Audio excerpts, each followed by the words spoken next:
Um, my normal host is not with me tonight, so she's got an emergency. So if Toya is listening, I sent Toya an email. She can join me.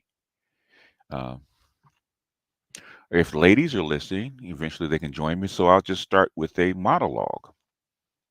There's only five watching anyway, so we'll see who comes.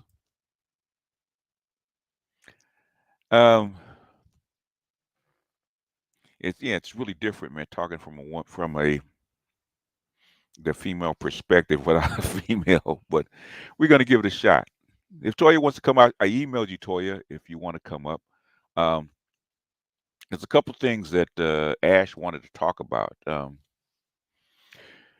One is the perspective of passport bros. And on my male channel, I have to come at it from a different angle. It's about getting the best advantage for males, for men's channel. But coming in from the female perspective, what passport bros is, and I think I went over this with Sister George. It's something Sister George. I actually played it. Sister George said something to me about 4 years ago. She said black women won't take us seriously until Negroes leave, until black men leave. That black women will not believe that we're serious until we start leaving. And I think even through COVID, even through SYSBM, even through all the so-called gender wars, which I think were with Kevin, it was over with. Um, Black women didn't take black men seriously, and so when I saw passport bros blow up, especially after this, after COVID, because of all the remote work, and brothers were actually starting to leave, they're actually getting their passports and getting on planes. And then Austin Holloman blew up. I said, okay, this is something different. Okay, this is you packing your stuff and getting ready to walk out the door, or even walking out the door. And all the, you know, I can tell you, like when I ever left a woman, man, I never left. I never left while she was there because I knew exactly what would happen. And the stuff that you see online is exactly what happens.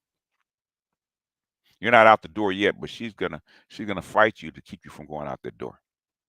And what you see is with the reaction of black women is them fighting to keep black men from walking out the door.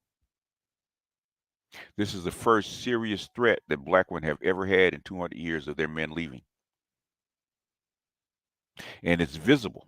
It's not something that is imagined. You got young men waving their passports online. You got young men waving their passports in person, and you actually have them buying tickets and getting on jets and leaving, and actually dealing with other groups of women. You've never seen that before. I was talking to Dr. T. That's never happened in 200 years. This never happened. Now black women have to take us seriously, and that's the issue that I'm having. And it's also the warning I was trying to give black women with all these TikTok videos, is that there's a certain behavior that's causing them to leave. There's a certain kind of um, angst and contempt and criticism that's causing black men to leave. And I said it in one of my videos. When black men got overseas, they were shocked that women were actually nice to them, actually spoke kindly to them, which is the opposite of what they get mostly. I'm not saying all. You got people, women like Toya, that are genuinely nice people.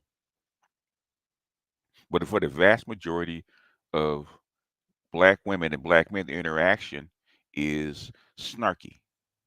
It's contemptuous, and that is part of the mating ritual with black men and black women. You know, I know.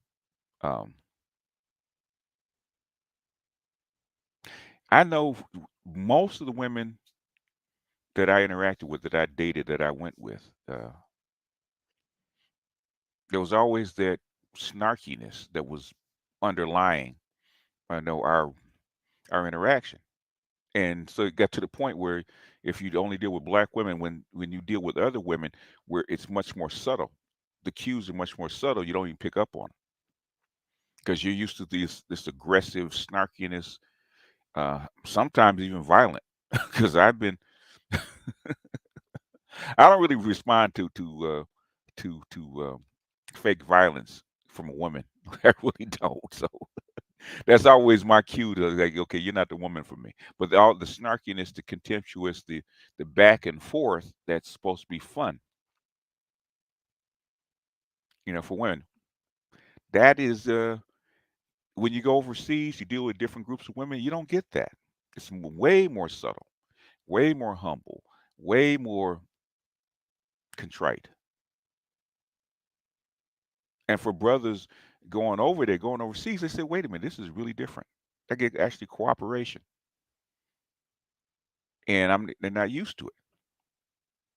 And they come back, it's like anything. If you've been away for a while, and you come back and you've seen something else, and you come back and say, like, wait a minute, I've taken this for years, and I thought this was normal, and all of a sudden it's not. The majority of the world doesn't work that way,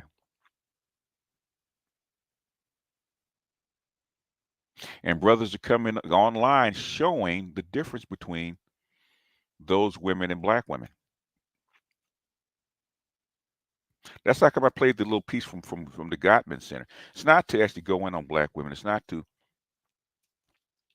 embarrass them. Okay, it's really just to hold up a mirror. It really is just to hold up a mirror. Okay, what did Gottman say? I don't think I have the short. The biggest, the two biggest reason for divorce, right? For a couple breaking up. Okay, there's four horsemen. The two biggest one are contempt and criticism. Those are one and two. And black women carry contempt and criticism in spades, even with black women that you don't know. Okay, if she's not sexually attracted to you, she has contempt for you. You can see it.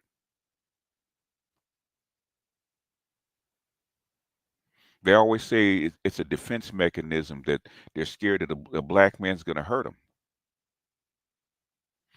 You very seldom, I've seen almost never do you see any black man on the street just beating down black women for nothing. A stranger, black male stranger, just beating down a black woman. That never happens. Almost never happens. If you see a black man hit a black woman, it's because they know each other. I ain't never seen, and I'm in the ghetto. Okay, I've been in one of the deepest ghettos you can imagine. Right, I have never seen a black boy or a black man just walk up and just start socking and wailing on a woman, any woman. That's never happened. And I was raised in some of the roughest ghettos in Los Angeles. I ain't never seen it. I've never seen it on the playground. I've never seen it at a workplace. I've never seen it on the street. And I've been in some places where you got freaking strawberries walking down the street uh, from dope houses, man. I ain't never seen a black woman walking on in the middle street getting beat down by no dude. So that defensiveness is not defensiveness. That defensiveness is contempt. And basically, you know, and when black women erect a wall that you have to climb over, it's not inviting. They erect a wall of contempt. Even if they like you, they erect a wall that you have to prove that you can climb over. You got to get past the attitude. You got to get past the snarkiness. You got to get past all this, and you got to wow her and sell her.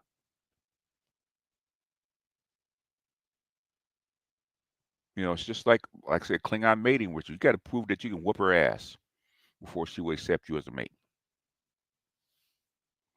So passport bros is basically, there's Toya. So passport bros, um, from the male side, okay, is basically an option. Okay, an option that hasn't been taken. An option with the other 3 billion, 3.5, 4 billion women on the planet that you have an option to actually interact with, whether you choose them or not. And 9 times out of 10, most black men choose women that are melanated. The biggest group of expats, black expats from America, are in Ghana. Okay, we have 150,000 expats, black expats in Africa. They're not choosing Asian and white women. They're not. They could easily go to Eastern Europe or where it's cheap, or Europe, or even Asia. They don't. They go to Africa because they want black women. The second biggest destination is Brazil for black women. It's not that they don't want black women. Even now, where do they head? They go to Colombia, they go to Brazil, they go to the continent. Even now, Philippines, which is Philippines, they call them the dark Asian people, the dark people of Asia. That's what they call themselves. They're literally Negro people. Okay, that's been blended. In fact, the Americans used to call them monkeys. They used to call them Negroes. Okay, because they look so much like it. So even in the Philippines, which is the biggest destination for black men in Asia, it's more melanated women. Thailand the same way. It's more melanated. So it's not that they don't want black women. The thing is that they want a different culture because at some point it gets tired. Okay. Um, there was another thing I think Ash wanted me to touch on. Uh, the thing about, I think Cynthia G went in on Kevin Samuels about this woman that actually lost weight for her husband, which is something Ash did. Okay. And Cynthia G went in on Kevin and this woman about changing herself for the man that she wanted, which for let's get it straight, it's gynocracy. You got to admit it's gynocracy, and black men are actually socialized to serve. So, in other words, a woman can be 300 pounds and you know with an attitude, and a black man. There's some black man that's supposed to take her just the way she is. 300 pounds with an attitude with 4 kids by 4 different guys. There's a black man that's supposed to take her because that is the way we have been socialized. That I'm gonna start using it more. Um, the black family is formed as a survival unit, and certain adaptations that black people have, which is the matriarchy or the and the matriarchy is a clan. Matriarchy is not one single woman with 1 kid and one family. A matriarchy doesn't work with a nuclear family. Nuclear families do not work in a matriarch. In fact, Kiki Palmer was just saying the same thing. Okay, Kiki. In fact, I might even boot it up, see if I can find it. Somebody just sent it to me on Twitter, and what Kiki Palmer is describing is the matriarchy. In fact, my family is, the matriarchal village is how my family and my kids were actually raised. Which if you can do it, it is successful. Let's see. Let us see. Let's go ahead and share it. I'm going to share it real quick. And Toya, you can jump in at any time, baby. You don't have to wait on me. Wanted you to get your monologue off. uh, okay. This is something that, and she's going to describe what a matriarchy is and how it works. And in the Black ADOS matriarchy, basically, family is a woman and her children. Okay, the men are just resources, and she's going to describe exactly what they call a gynocracy, a gynopotestal network, Africana kinship network, a matriarchy, a black matriarchy, a black American matriarchy actually is because it's different depending on where you go, just like anything else. So I'm going to play it, and she's going to describe it. This is Kiki Palmer. Pull out your cape. Matter of fact, clip off your angel wings because I don't know how you did it. And I really don't want this to sound like, pandery or something like this, because I know there's a million and one reasons why somebody wants to be a single parent or has become a single parent. Maybe they lost somebody. Maybe they don't want to deal with somebody. Maybe it's a choice. But when it comes to raising a kid, I've already learned in these short few days that it takes a village. And sometimes that's a privilege. And I just want anybody out there that is a single parent that's been doing this, friends of mine, people that I don't know, family members of mine. I'm really in my heart. Bring tears to my eyes. I am just truly, profoundly impressed. I just came on here to say, if you are a single parent, pull out your cape. Matter of fact, clip off your angel wings, because I don't know how it is you did it. And I really don't want this to sound like, pandery or something like this, because I know there's a million and one reasons why somebody wants to be a single parent or has become a single parent. Maybe they lost somebody. Maybe they don't want to deal with somebody. Maybe it's a choice. But when it comes to raising a kid, I've already learned in these short few days that it takes a village. And sometimes that's a privilege. And I just want anybody out there that is a single parent that's been doing this, friends of mine, people that I don't know, family members of mine. I'm really in my heart. Bring tears to my eyes. I am just truly, profoundly impressed. All right. That is what she's describing. As fact is, I'm assuming she just had a baby. I'm assuming. I don't really know. Okay. She did.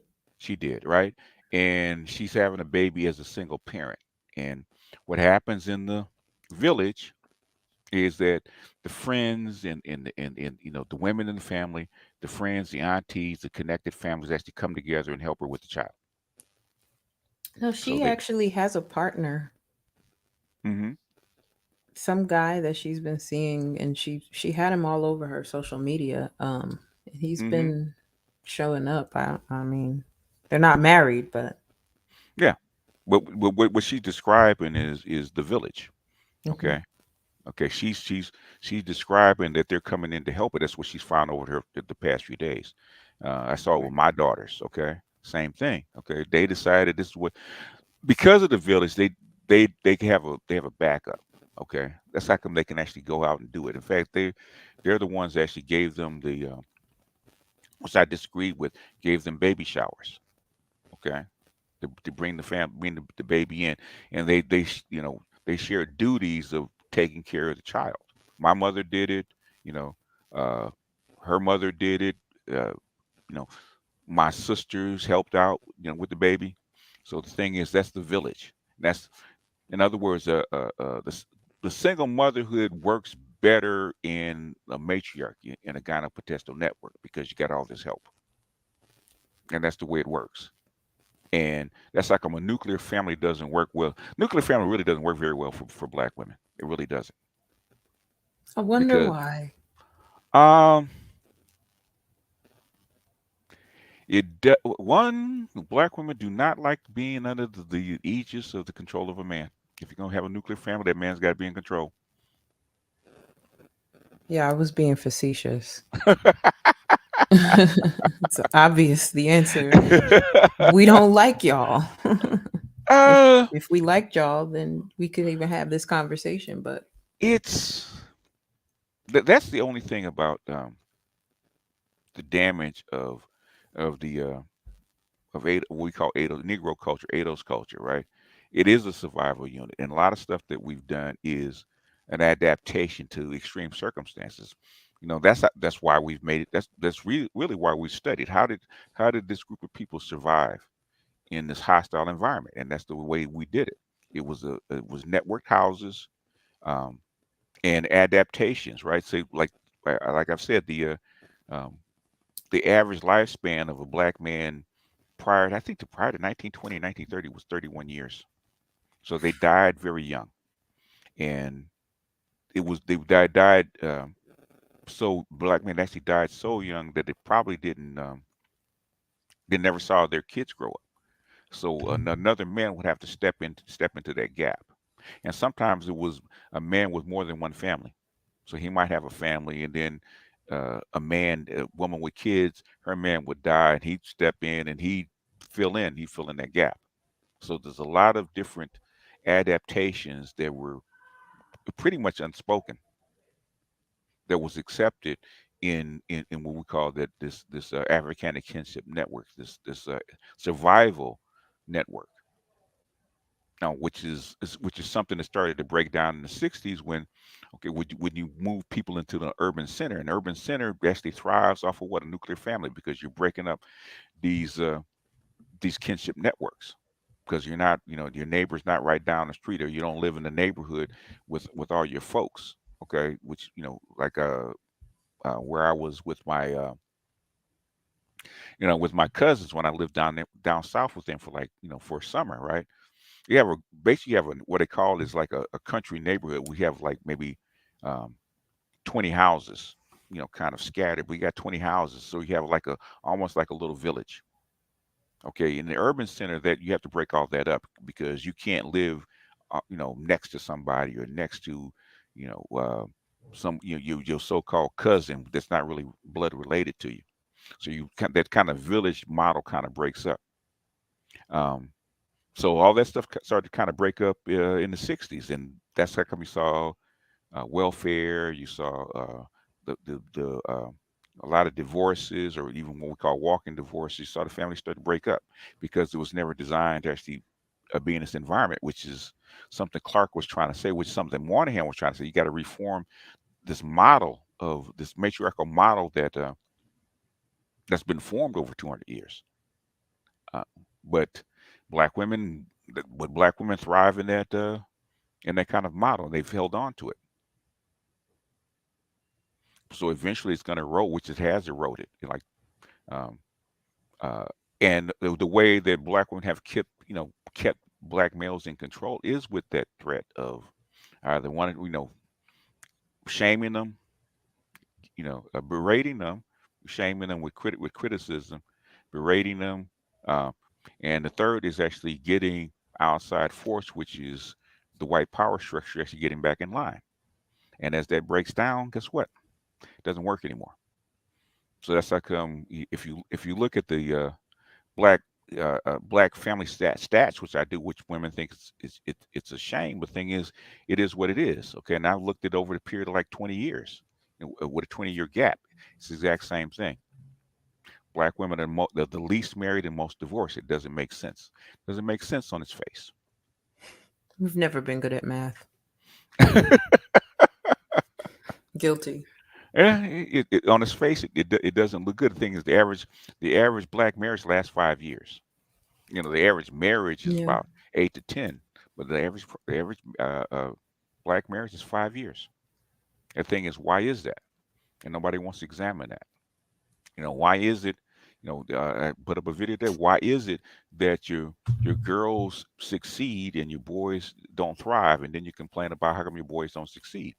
And this is over the past 70, 80 years. Black women have been complaining about this for 80 years. I don't have a man that's equal to me. But Whole time not raising any. they don't want to. The thing is, the real truth is, they don't want to raise any, because, like I said, one thing I was curious about, okay, is especially men at the top level, right? Which, I've had the privilege of actually talking to all these working PhDs, right? They actually teach and have to put these programs in, and found out the biggest barricade to black boys succeeding in education is not women, it's not white women, it's their own women. You want to put in a program. The first proposed all black boys school was in Detroit. It wasn't white men and white women that fought it. It was black women. Surprise. And the thing is, I mean, which is fine, okay, which is fine, okay. If this is the way you want to set up your society, this is what you want, okay, and this is the way the society is set up, you need to admit it. Okay, this is what we want. These are the kind of men we want. This is the kind of jobs that you should do. And the thing is, how do we have a culture, have a society that works for both parties, instead of this dysfunctional rump of a culture that we have to drag from decade to decade? How do we fix this? And you can't. The first thing you have to admit is that you have a problem. You have to diagnose it, but you have to be truthful with it. And the men are complaining that, okay, this is what we see, and the women are saying, no, it's not. It's not us. We don't do this. And that's like that's where the criticism comes in, and this is why um, eventually what's going to happen is what's happening now with the Passport Bros. Men, this is the beginning of men giving up, and I think this is why it's has such an effect because Passport Bros is an old hashtag started in 2018. Okay, you have brothers that are low key have been doing this for since 2018. You have low key brothers actually doing this since the mid 2000s. You have brothers doing this, man. I read a book called I think it's called Leaving America. Uh, in 2000, he wrote in 2003 that told black men they needed to get out and go someplace else. So it's not new. But why in 2023, 2022, this blows up sky high to where black women really have this acidic uh, tone toward their, and critical tone toward brothers trying to go date someplace else. Doesn't make sense on the surface. The thing is, the environment changes. The world has opened up, and now the barriers to black men leaving are pretty much lowered to where a brother can go to Colombia. He can take $300 or $500 for a weekend and go to Colombia, and for a week and come back. So the barriers to entry have dropped, and I think black women are seeing it. But the thing is, instead of criticizing, how come we're not diagnosing the problem? That's the problem that I'm seeing. I think we foolishly think that we'll always have options, Yeah, you do. and that's where it starts, the Hmm. delusion. I Hmm. mean, Hmm. and then it just kind of grows legs from there because then you'll have one-off situation where someone divests and now everybody thinks that they can, Okay. and or you'll have a one-off situation where someone gets a baller, let's say, now you think you can too. And But the thing is that, and this is what I looked at when somebody sent me the stats about it. Actually sent a stat to me about black men having the least amount of children as by percentage, right? So I look downward and I'm looking at you have you have almost 2.5 more million women than black men. And I'm looking at the stats and said, wait a minute, you got almost a million more babies that unaccounted for that black men don't have. Where those babies come from? And the thing is, okay, you've already divested. Okay, you divested already. You having babies. You can't divest more than having babies for them. Where right. does million babies from another culture come from? You've already divested. The thing is, why are you lying about it? Divesting is not new. You've had babies for white men and other cultures, you know, since for like 200 years. It's not new. Okay, the old term about a redhead stepchild is because master came in, had sex with you, and basically the black man has to look at that redhead stepchild and raise it as his own. That was part of the deal. That's where it comes from. So black men have been used to doing that for centuries. It's not new. The thing is, how come we're not honest about it? But go ahead. And Sister George, you can come on up. I just why I dropped the link. I mean, if we're so accustomed to dodging accountability, Mm-hmm. then we make more attempts to save face, Mm-hmm. and that's where the lying comes in. um and I mean, it's really seen from one end to another. I mean, you're talking about contempt here, Mm-hmm. and I made a post about that: deference versus contempt, having respect and esteem in regard for another's wishes versus just having disregard for something that should be taken into account. And why do we see such an issue with that? Yeah. Yeah. I mean, I had to talk to my. You would think it would be sometimes a different kind of learned behavior. Okay. And I had to talk to my grandson because he had an encounter with a female classmate, and that called him a name, snarkiness, Hmm. and he called her a name back. She took umbrage to it, not really umbrage. She slapped him in the back of the head. Okay, and and they had he didn't hit her at that time, but um, I had to explain to him. I said, okay, what? I said, what's going on? And he said, why did all this start? He said, well, we were on the playground and she called me a name and I called her a name back, and then that's where it started. I said, do you like her? He said, no. I said, does she like you? He said, yes. I said, you're not giving her attention. She's trying to get your attention, and that is, I said the same thing happened to me when I was your age. That's how black women get your attention. And that's all we ever want. Yeah. And the lengths that we will go to get it is mind-boggling sometimes, because as a woman witnessing it, Mm-hmm. even in adolescence, I was privy to the ways in which young ladies would go about trying to get a man's attention. And it's no secret that I was very overweight. Mm-hmm. So often I wasn't the cat's meow. So I would be witnessing all of this Mm-hmm. and, just taking note of how much, we would do to just get someone to look at us, let alone talk to us or engage with us.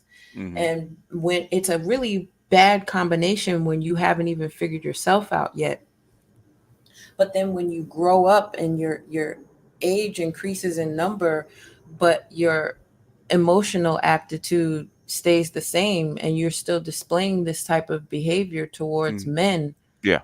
in a woman's body. Yeah. Well, because that's a learned behavior, and it's such a learned Mhm. behavior. I had to counsel men. I mean, I've counseled men about this, right? Um, and I saw this because I went to a white school and for most of my life, and so coming back into the black dating scene, it was really tough because the cues are different, and even the black women at my school, even though there were black women, they didn't act the same way. They weren't as aggressive. Um, they didn't have the same cues. So I had to really relearn all the cues over again.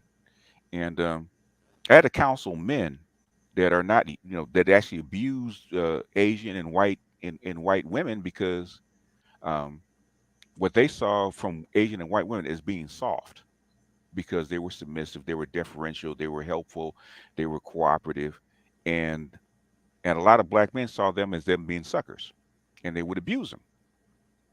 And you see the little white girl, why did he do that? I was trying to help Jamal, and he he took my car and took my money. I said, baby, he's not used to that. Okay, he thinks that because most women that would do that for him, right? Most black women that will actually do that for a man means she's paying him to be around. Okay, most women that want a different kind of guy that they can't get on their own, guess what they're gonna do? They're gonna move him in.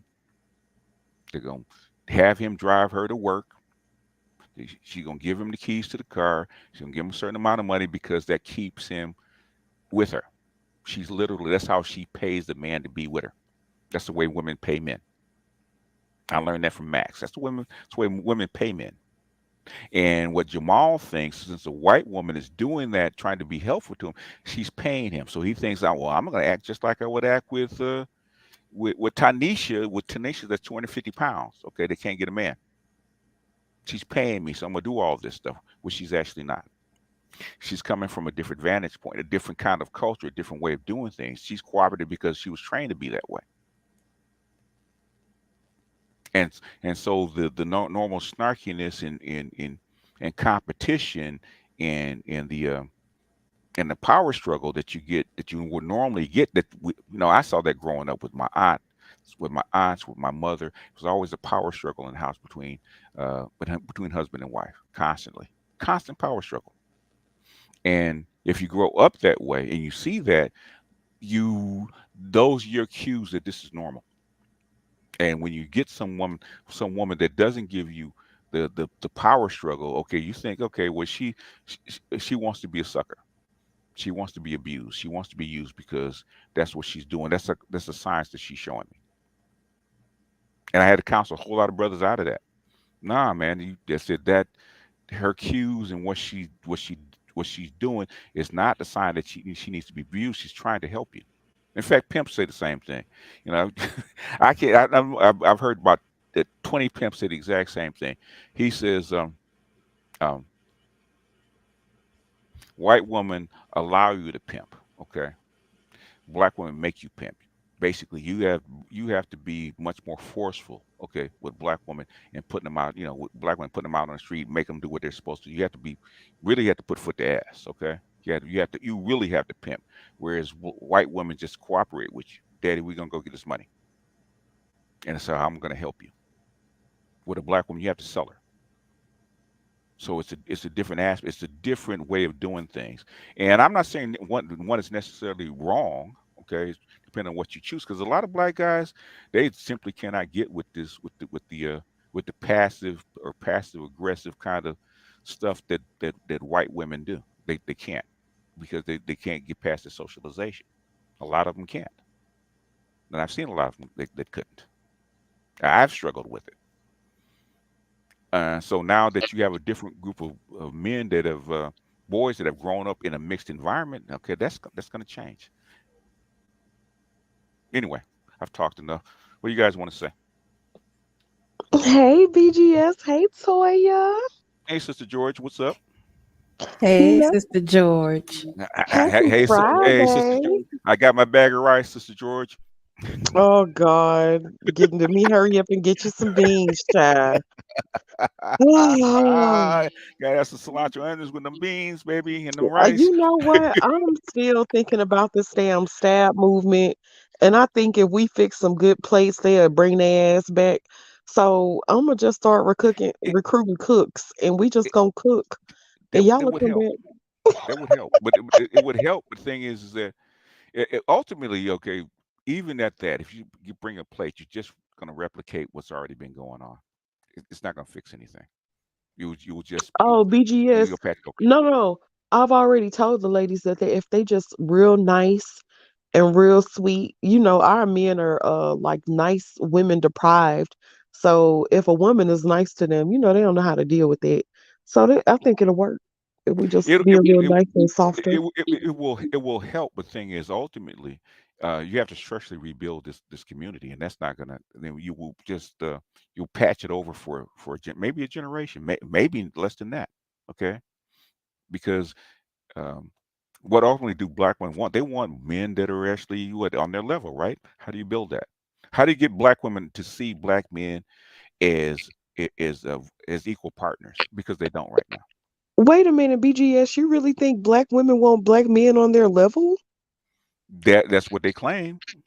Oh no, BGS. They want black men to make the money, but they really don't want black men that's on their level because most of us want to control our men. We want to be able to run it and have him, like if he's a penis with money Hmm. and he can do a little work or whatever around the house, that's good. They don't want no man that's gonna be equal or somebody that's gonna be dominant or a Okay. boss over them. No. So, so how do you make the black community successful then? Oh, I already told y'all, black men have to leave and let them figure it out on their own. Because I mean, if as long as black men continue to stay and pacify, we're not gonna do anything different. Yeah, But well, you know, yeah, you're right. Yeah, they get mad at me every time I say it. But I'm like, You're Sister right. George, ever since I've heard you on the mic, I ain't been mad at anything you've said. And Shoot. Nah. I In fact, I had to stop guys from interrupting. I said, "Stop. Let her right, speak." right. I said, "She's telling you the truth. Stop. Shut up and let her talk." Okay? She's trying to tell you something. I had to I stop mean, ain't never put an album out but got 5 mics. How? listen, And my thing is even more towards what she was saying, her. um, ignore us. Like I can't tell you how well that has worked on me. I can't stand to be ignored. No woman can. Oh my, but no, Toya, I take it listen. very personally when I'm ignored. Because it's happening to white women now with they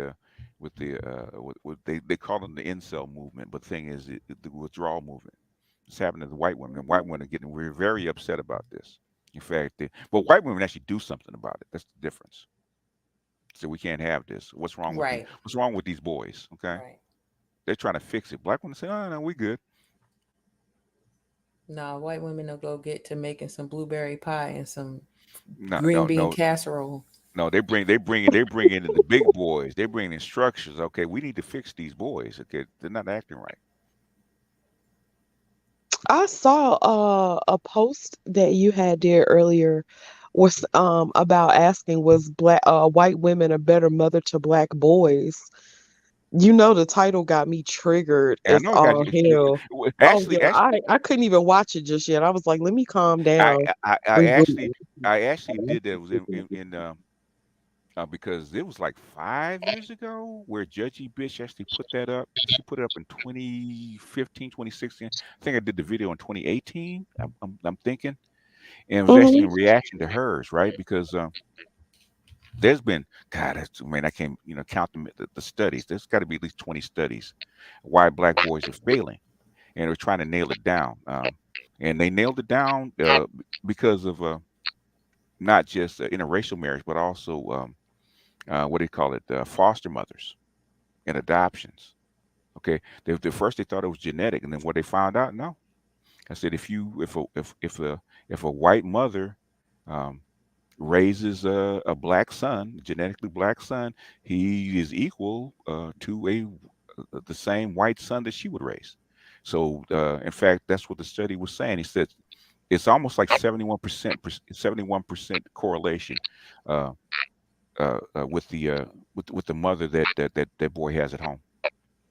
But was it in the same environments? Yes, yes, they correlated for income, for environment, for school structure. They eliminated all the other variables. Okay, so in other words, you can take a black boy that's raised by a white mother, and a black boy raised by a black mother in the same school environment. Okay, the difference is going to be the same. They've got it down to the maternal home life. Okay, who his maternal mother is, who's raising him uh, uh, as a mother makes a difference. Even eliminated who the father was because they took uh, a black boy that has a black father and a white mother as far as interracial marriages, right? And the opposites. Okay, so it wasn't just they did a study, but they also correlated with like 10 other studies. So they Did they eliminated. ever study how like black women used to take care of white people's kids back in the day? And Um, were we considered better mothers than they were back then?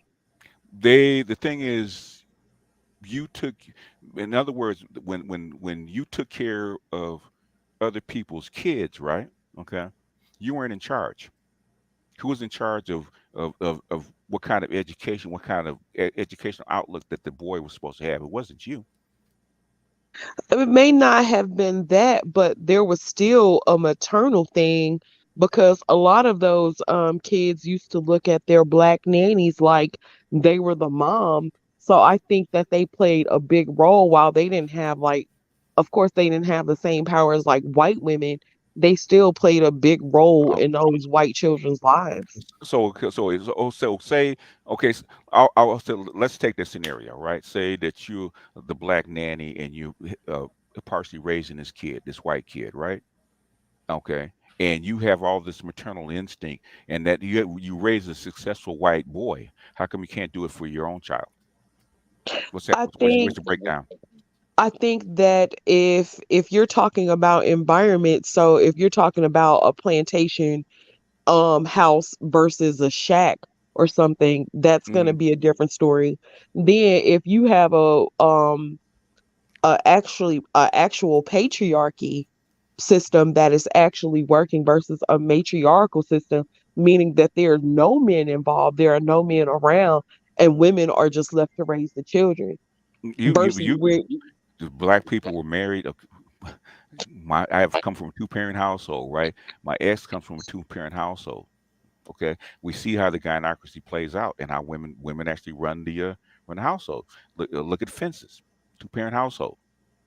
Okay. yeah, but that's what I'm saying. I'm saying if they still had male influence around and they still had a patriarchy in place, then I think that's still going to make a big difference because there was structure and order versus things not being structural and order when we've raised children So, on our own, only n- by ourselves. it's not even by itself. They said even when there's a father involved, because they eliminated that. They said it doesn't matter who the father was or whether the father was there or not. So you're saying that even when black men were in the house, there was Yeah, still never a patriarch. it was. Yeah, there was never a patriarch. Well, patriarchy is actually a structure. Number one, okay. And if you let's say a matriarchy, right? Women run the house. In fact, who was that? I was just Dr. Johnson just mentioned that. I probably have to. I'm actually going to put that. I'm actually asking where that is, right? Okay, Mm-hmm. where Paw doesn't run the house. Okay, okay. Most guys I asked, I said, okay, when you were coming up, were you responsible for paying the bills? Did they teach you how to pay bills, or teach you how to run the household? Did they teach you how to make decisions in the household? 9 times out of 10, it's no. The mother teaches the daughter. My mother did the same thing for my daughters, for my sisters. Okay, they paid the bills. In fact, I, the majority of the time, when my working life, man, majority of working life is working around black people, especially around black women. Okay, the fact that what my father did when he got paid is the same thing that I seen black women do. You know, uh, especially the older ones that I talk to, right? The man Mm-hmm. brought the check home. Okay, if you go back and look at Fences, right? What does he do on payday? He sits down in his chair just like Papa. She pours him a drink. He gets his pipe. He hands her the check. She runs the household. She makes the decisions. That's the Guyana Potential Network. And there's a group of women that actually get in, that connect that way. And they make the decisions that what goes on in the family. And the black people are trained, and this is something that Clark said, also something that Frazier said. If there's only one child to actually to go to school, to be educated, it's always the girl. Why is that? Why it's not the boy? They never. I kind of always thought about it as black men actually being fetishized by their own women, and so it's just looked as a person with a penis that pays bills, It but pays, but not actually a person that can make the decisions and run a household. that's not fetishizing, baby. That's using. That's Well, resources. I think it's a form of fetishization too, because it's like women will acknowledge the I think most black women will acknowledge certain traits about black men that they Mhm. absolutely Yeah, yeah, love, yeah, yeah. but he's never credited for his intelligence and what he actually could bring to the table. It's, You know what it's I'm a, saying? that is the same role. What is the roles that black men played on the slave plantation? It's two roles. What they play? Uh uh uh The, uh the buck and cotton what else? picker And the and a buck penis. Yep, and the and a buck. book. Yeah, the buck. It's same. It's the same role you play right now. 200 years later, it's the same role. It's the same role. Wow.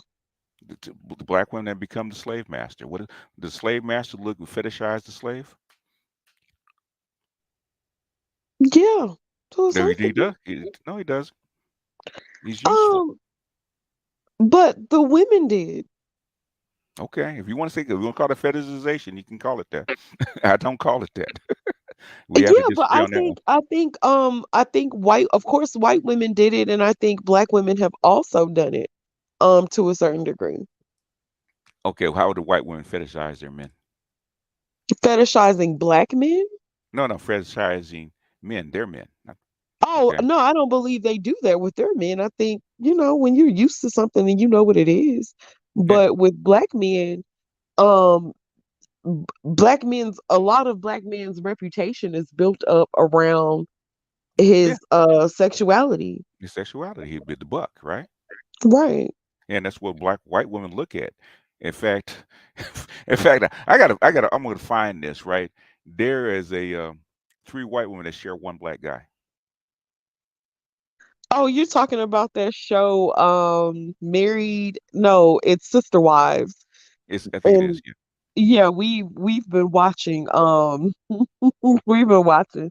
We watched yeah. a lot of that season, and He, it was he, he wild. he doesn't work. In fact, In fact, I wish I could pull it up, but I don't. It's on my tablet.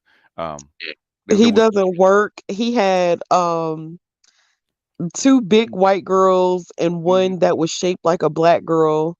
Hmm. And he was mostly attracted to like the young one that was shaped like a black girl. Hmm. And they threw an extra white girl in there. It is reparations in its finest. I'm sorry. It's not even reparations. It's basically um um basically they bought him. It's not reparation. They bought him.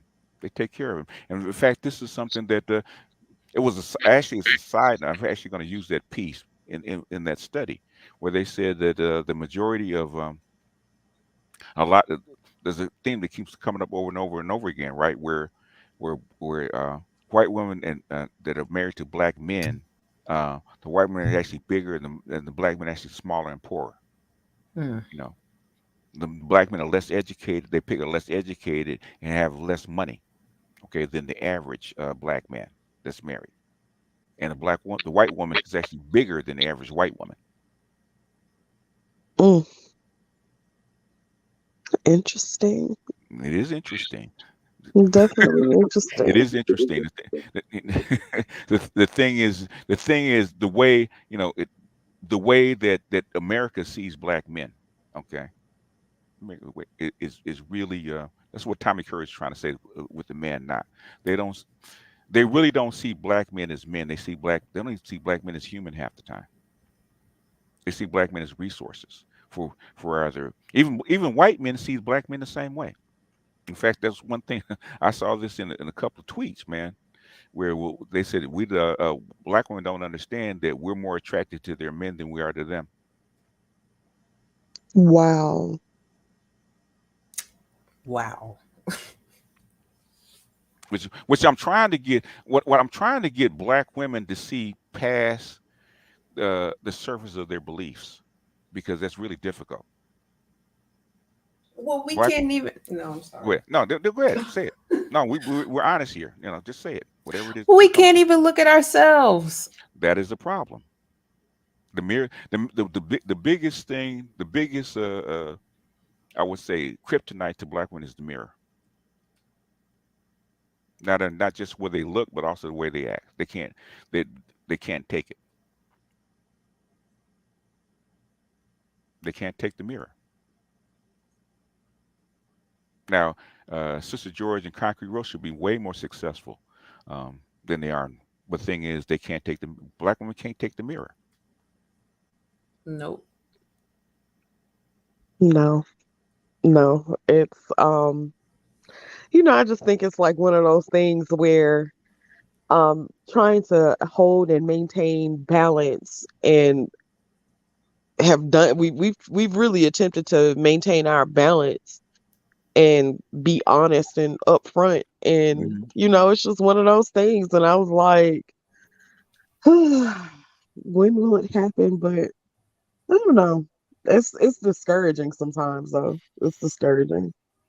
Uh, what thing is what and I'm pro-black, and people don't know. Most people don't know. I do a online call-in show with my mentor. That's a black woman every week. I do a black woman show every week, and been doing it since 2009. Every week, my the host is a female in her 70s. My co-host is female in her 50s. Every week. Wow. I've been doing that since 2009. And a lot of stuff that I'm saying is something that she's been saying, and she's been a counselor for, um, she's got a PhD in counseling, okay? And she's been doing this for like 40 years. A lot of stuff that I'm saying, she's already said that black men and women actually in reverse order of nature. I get that from her. Black women not listening to their men. I get that from her because she's been in seminars where black women actually tell their story and their concerns. And then she go to the men, and black women will jump up and say, they don't feel that way. No, they don't. That's not what they're saying. She said it's coming out of their mouths. But that's not what they're saying. They don't mean it. A lot of stuff I get from her. believe it or not. Yeah. Do women listen to her? Begrudgingly they do. But I kind of felt like it was the same thing for Kendra. You know what I'm saying? For her to kind of pop, and I don't know if she has a majority. I believe her audience is still majority men. It is. It is still majority men. Mm-hmm. Yeah. And where did she come from? She came from this channel. Yep. Yep. BGS, you starting something over here with the women. I am. What did I do? I mean, me and Concrete is the other lady from the other night got married since we've Oh, been over here. oh yeah, yeah, yep. Yeah, Toya, what's up, Toya? I'm just patiently waiting my turn. we'll work on her. Okay, we'll work on her. I'm a little rough around the edges, but I'm malleable. Oh, Uh, Toya, I don't think anybody believes you're rough around the edges, though. I have a she mouth. she she I from have a Jersey. mouth on me. She from Jersey. Okay, Oh she just hides her no. Jerseyness. Okay, Yeah, it's true. BGS knows. don't let the diction fool you. Okay. Rogish Always, knows too. I do not, I can't believe it. I know.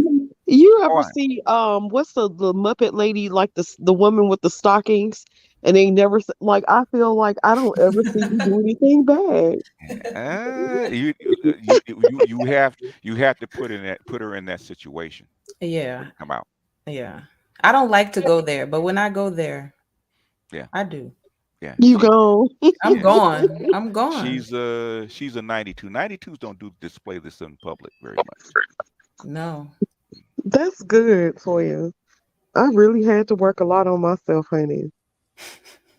The thing is that okay, the thing is black women nowadays have this problem with settling. Everybody settles. Okay, black men settle. Black men are better at settling because they're more grounded in reality. Uh, in America, they won't let you actually live in delusion as a black man. You can't. It's impossible. So black woman will settle. Okay, she's good enough. What do I want her for? What do I need her for? And is she good enough? And I'll take her. Black women haven't gotten to that stage yet. They used to be that way. They're not that way anymore. The thing is that problem with America, and I was just talking to Dr. T and somebody else about this. America stopped making wives 50 years ago, for the most part. Okay, the reason that in fences where Troy and Rose worked, even though they probably didn't love each other, is because they knew how to fit together. Okay, I'm a husband. I do this. I go out and work, and I bring home a check. She takes care of the house, and it worked that way until he died because duty came first. Okay, with feminism now, happiness in partnership comes first.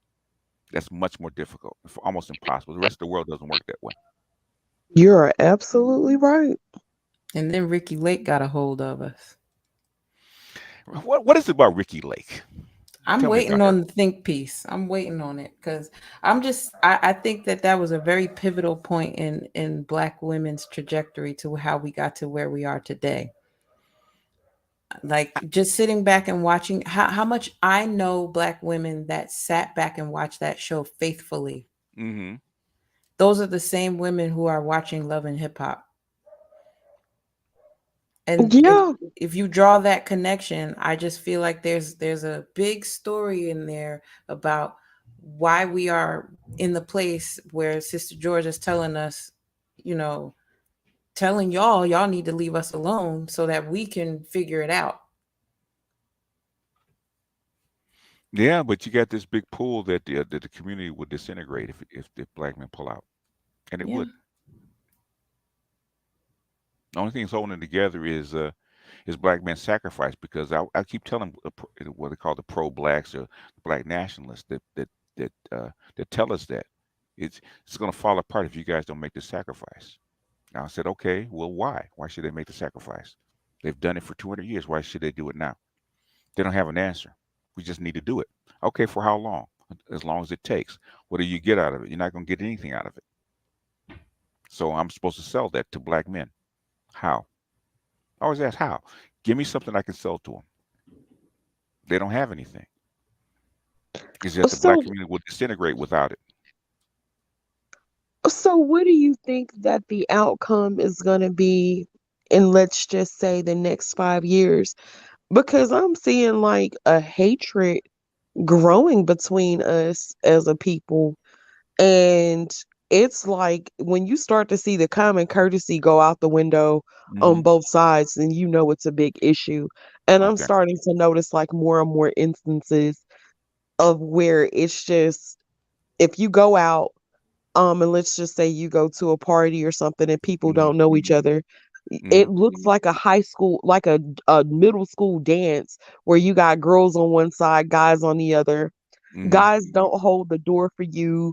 They're not going to reach up to the top shelf for you to get something down. Right. If you need a extra 15 cent at a convenience store, the Right. guy behind you, you know what I'm saying? Like it's just like the What common courtesies are what diminished like where bad. all the things that you described is what men in service to whom?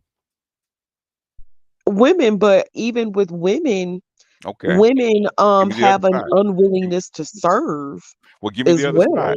Give me the other side. So you can get asked from a woman, and I heard DJ Kuda say this, and he made a really, really great point. He was Hmm. like, you can get asked from a woman before you can actually get a hot meal. Women don't even want to put on clothes to present themselves in a Okay. certain way to Okay. impress a man. Like it's Well, nothing about impressing a let's man. put a pin in it, right? Ass, right? Sex, right? Okay. How do black men and women see sex versus white men and women? What do you think? I don't know if we actually see sex as a different thing. I think we see relationships as No, different. no, no, no, I no, no, don't, no. Hold on a well, second. I'm gonna break it down. I mean, you're going past the point. I asked you, how do white black men and women see sex versus white men and women seeing sex? Transactional. No, no, white women serve. Okay, white men do not expect orgasm from their men. They don't.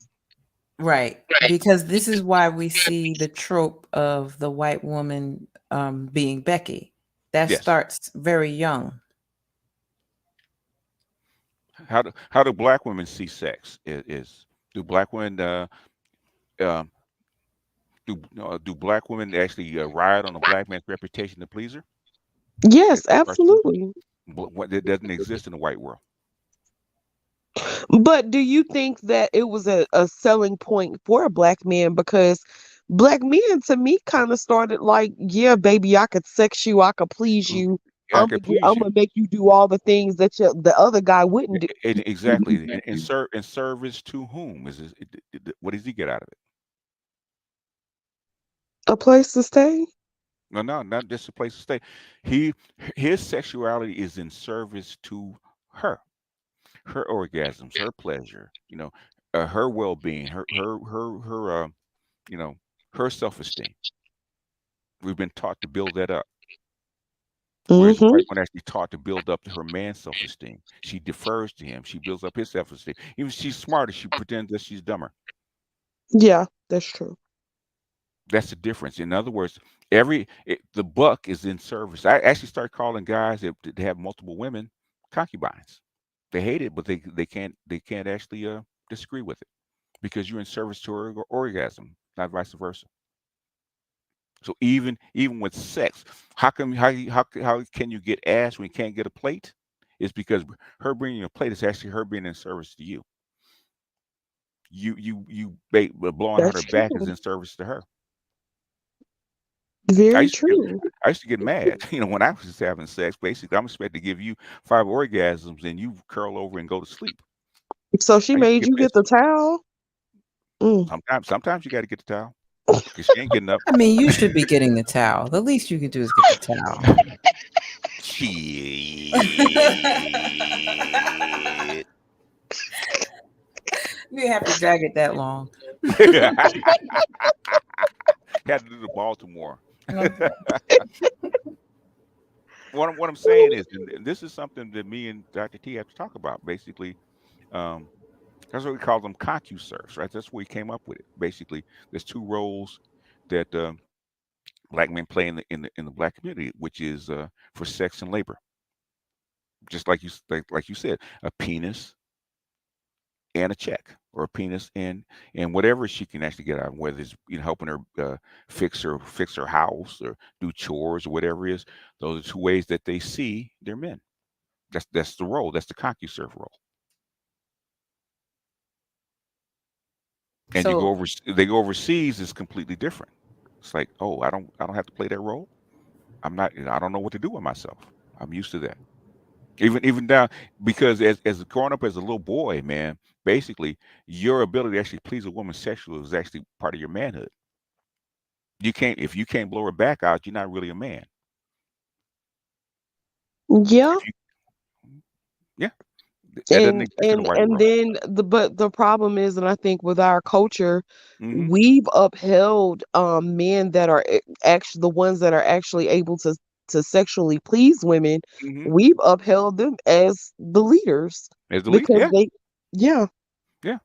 Or be the whatever it gives you the tingles. So the guy with the tats has got an edge. You know, he's the one that he's the one that's actually upheld as the symbol of masculinity in the black community. Well, that's how come even with the corny statement um, with Michael B. Jordan or Future versus Russell Wilson. What's going on with Edward in the chat? What is he upset about? I don't know.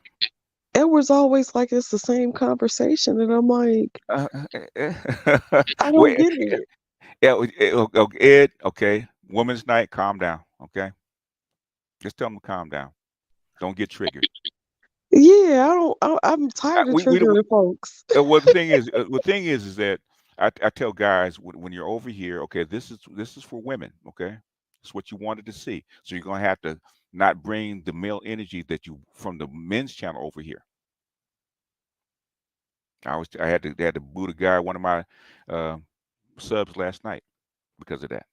Hey man, this ain't the channel for you, okay? Uh, this is You for did women. something over here last night too?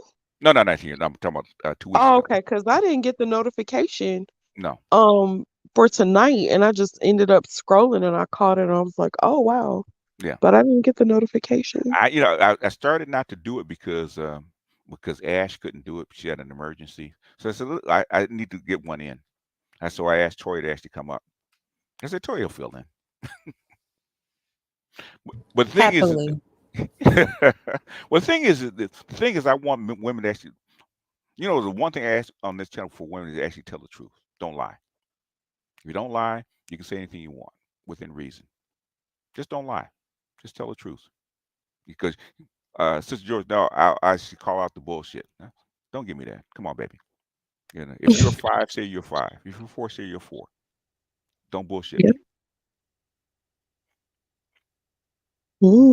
If you're a baby mama, okay, it is what it is. Don't lie, okay? We're trying to get down to the truth. Ultimately, this is just a way of doing things. And black men are lied to, but the thing is, you're trained to actually be that way. And more guys than not will or actually socialize to actually do this kind of stuff. It comes from someplace. Just like Kiki Palmer, okay? ASAP Rocky. That's normal. Guys are getting upset. That's normal. That is that is your culture. What she's doing is her culture. All women are actually doing is telling the truth about it. That's all they're doing. They're bringing it out front because now it's acceptable to white people. That's the reason they're doing it. They've been doing this. You go back to look at what was it, Baby Boy? With the back in the '90s, they were doing it back then. It's not unusual. The thing is now it's acceptable to actually be out front where the upper class are actually doing it now. It's okay now, so they can have a baby bump on the Super Bowl, and they can have a baby bump on Saturday Night Live. Because the white women ain't doing it. You don't see them doing it. Nah, I'm not gonna get up there as a single mother and have show a baby bump. It's not gonna happen. I mean, it is embarrassing. To whom? I still think it's like the way we glorify it, and and then to still be kind of on like the I don't need a man trope, or we have our community of women and all that shit. Mm-hmm. It's really embarrassing the way we celebrate it, Yeah. because it's a broken family structure and we're the only ones to celebrate a broken family structure. It's embarrassing as hell.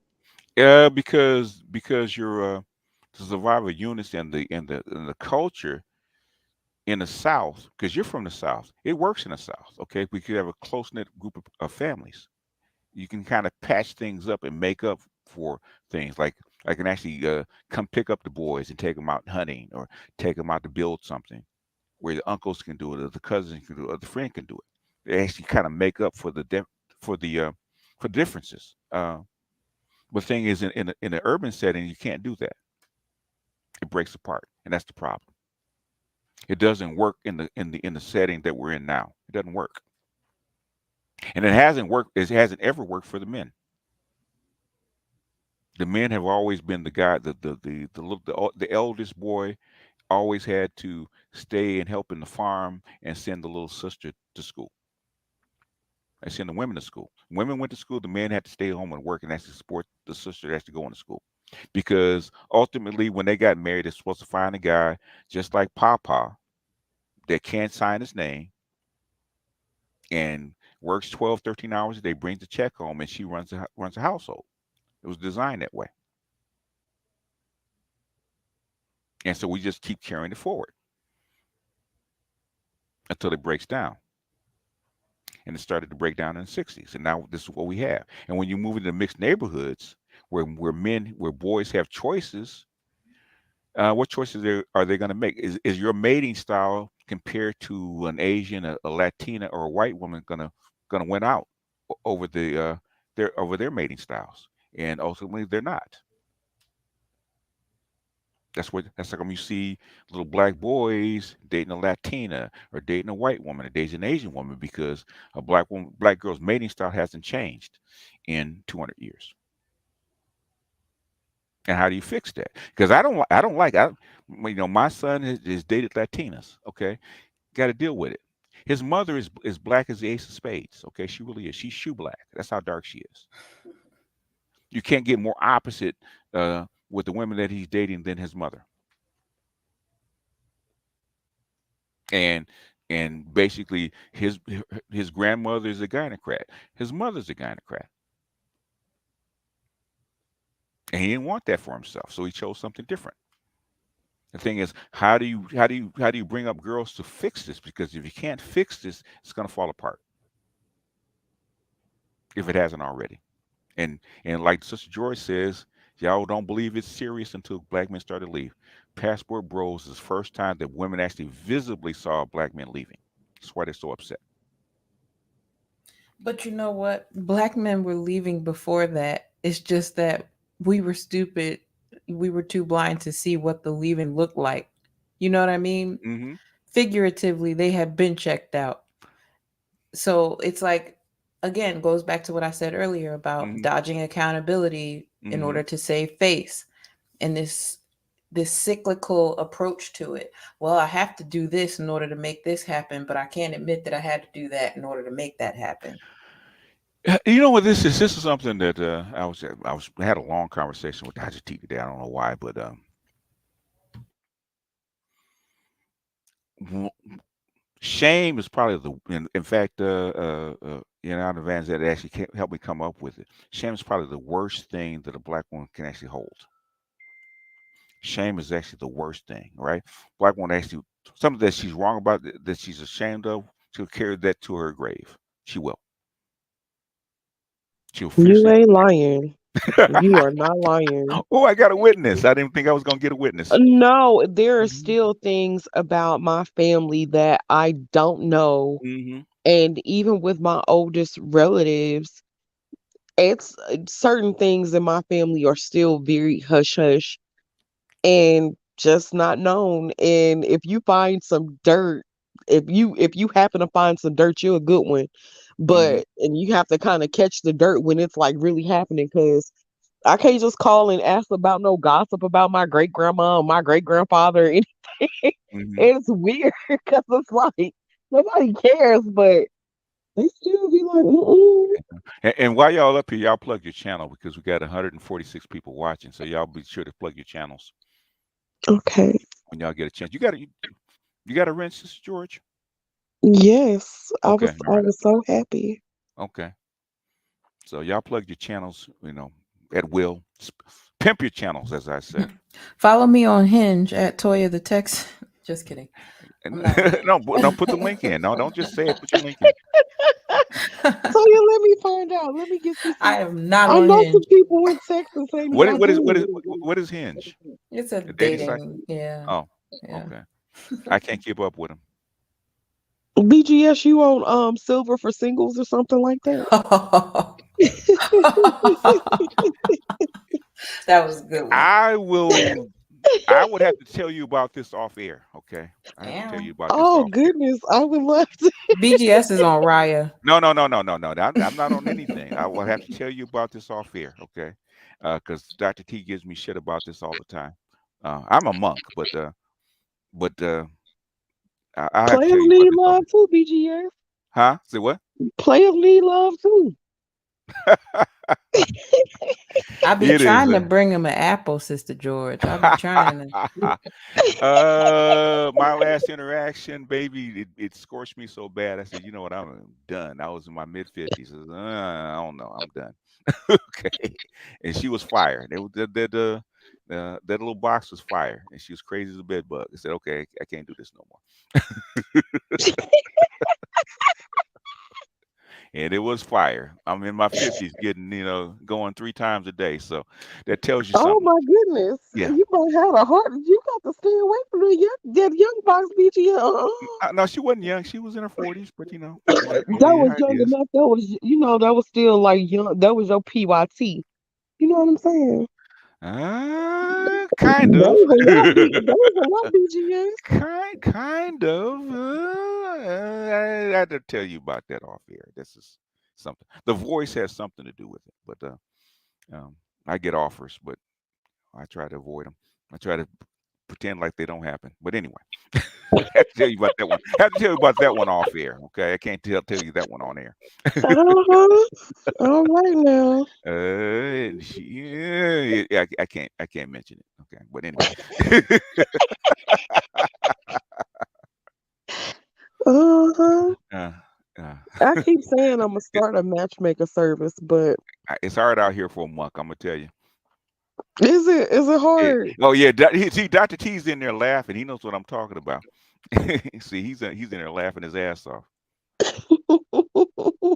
We go ahead and wrench him up real quick. Yeah, he knows what I'm talking about. He gives me shit about it all the time. Mm-hmm. But See anyway, what's going on. but where were we? Dr. T, if you want to come up, man, you can. If you want to come on and drop a couple of words. Um, where were we? Where you guys want to go with this? Because I kind of lost track. What's on Um. your mind? What's on your mind?